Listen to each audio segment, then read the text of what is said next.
Hi guys, and welcome to our YouTube channel 1-2 Step, where today I'm here with another new video to show you guys on how you can save contacts in your Google Drive.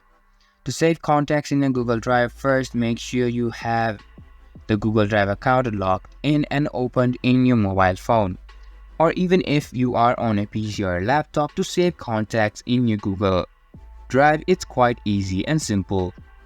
All you need to do is first of all open up your Google Drive and log into your account. And here on the right hand side you can see all of these options below your profile. And the last option is of contacts. Simply click on the contacts option from here, and now you can see that as it loads up you'll be able to add all of the contacts in your Google Drive. You can already see I have many contacts in my Google Drive. If you want to create a new contact, all you have to do is click on the create contact option.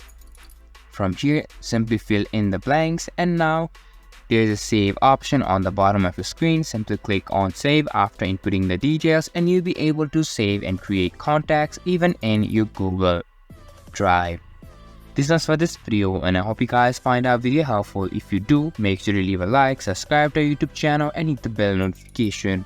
And don't forget to drop a comment for review and for more content like this. See you guys in our next video. Thank you for watching.